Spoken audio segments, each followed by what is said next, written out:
Comey's shell game. That's the focus of tonight's angle. Jim Comey is now, and always has been, a sanctimonious prig. And now, he's a sanctimonious prig who's been questioned by the Secret Service over his threatening post against Trump. Two sources telling Fox late this afternoon that the disgraced former FBI director snuck in through a garage entrance to tell the Secret Service agents his side of the story. We're going to bring you more as we get it. But first, let's remind everyone who James Comey really is. As FBI director, long before the George Floyd riots, he was apologizing for law enforcement. He was doing the usual liberal guilt dance, fueling a racial narrative that made him kind of more tolerable as a tolerable Republican when he spoke in 2015 at Georgetown University. Something happens to people in law enforcement. Many of us develop different flavors of cynicism that we work hard to resist because they can be lazy mental shortcuts. For example, criminal suspects routinely lie about their guilt, and nearly everybody that we charge is guilty. Well, is guilty. But sometimes, look, the first instinct of the accused Jim is to lie. And that's precisely what he's doing now. After posting, then deleting that photo on Instagram that's widely considered to be a threat against the President of the United States, 8647. Now, Comey claims that he knew 47 was a reference to Trump, but didn't know what the numbers together signified. And that once the threat of violence was raised, well, he immediately deleted the post. Well, no one with a brain is buying it. Trump certainly isn't. He knew exactly what that meant. A child knows what that meant. If you're the FBI director and you don't know what that meant assassination. And it says it loud and clear.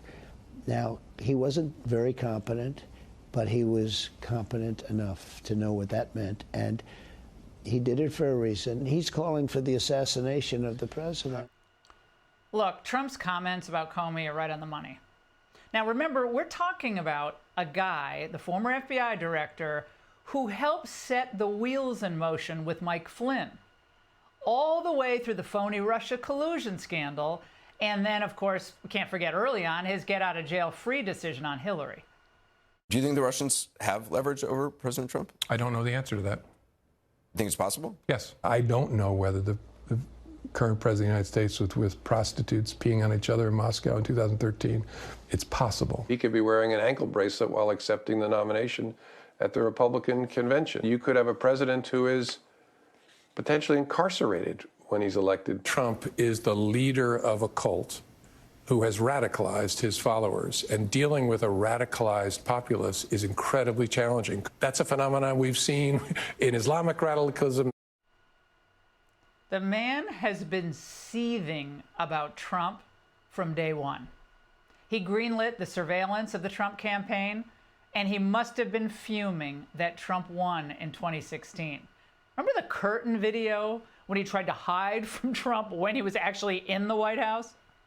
I look, and right next to me is this blue curtain, and I'm wearing a blue suit that doesn't match perfectly, but close enough. So I'm thinking, how great is that? I got a little camouflage, and so I start moving over, and I pressed myself against the blue curtain, thinking, this is my save. This will save me from having this public embrace with the president. Then he was infuriated about being fired, of course, and livid that the Mueller report was a dud. And he probably hasn't slept since Biden's disastrous debate performance. But Comey's playing with fire now. We already know that two people tried to kill President Trump, with one actually hitting him at Butler. And this was preceded by years of celebrities calling for violence against Trump, normalizing what is now known as the assassination culture. How dare he say the things he does? Of course I want to punch him in the face. Right. Yes! When was the last time an actor assassinated a president? I have thought an awful lot about blowing up the White House. And it continued this week, where it was darkness on the edge of clown with Bruce Springsteen. In my home, the America I love, the America I've written about, that has been a beacon of hope and liberty for 200 of the corrupt, incompetent, and treasonous I'm going to go off script here for a moment. The America that Bruce Springsteen wrote about, you know, the steel mills, the workers in Jersey. Hey, dude, they all voted for Trump because he didn't sell them out. You did. He should be on Trump's side if he really believed the lyrics he wrote. But he abandoned those people long ago. Do people pay at concerts for a political lecture? Years ago, I wrote a book called Shut Up and Sing. 10th Avenue frees him out. But of course, elected officials, people with real power, they also fed the assassination culture. This was happening just last month from the Senate Minority Leader. He's acting like a king, a mob boss, a wannabe dictator. He said he wanted to be a dictator on day one. It looks like he's extending it. When the founders drafted our Constitution, they feared a man like Donald Trump. Well, if Trump's a dictator, then he doesn't have too much to, you don't have too much to think about, to think, well, it's noble then to take out the dictator, right? They get that, right? So actually calling Trump Hitler and a dictator, it's always been a venal lie. They always lie because they have nothing else. But it was all made more credible to the untrained mind because of the one-man crusade that Comey led against Trump. Again, going all the way back to 2015. And as I said earlier, the Secret Service reportedly interviewed Comey today about the shell game. We're going to learn more about the potential charges in the days ahead. But isn't it time that a person of prominence who should know better face some real consequences here before something real tragic happens? At the very least, shouldn't the D.C. Bar Association have something to say about Jim Comey? Is this what an officer of the court, is how an officer of the court should act, given the stakes for the country on the heels of 2 assassination attempts in 1 year? Comey and company threw everything they had at Donald Trump for years. They knew that he would expose their con if he were reelected, and he did. Literally a year ago. And he talked about it. They thought they'd see him maybe barred from the presidency, and they were sending around memes of him in an orange jumpsuit. They thought it was really funny.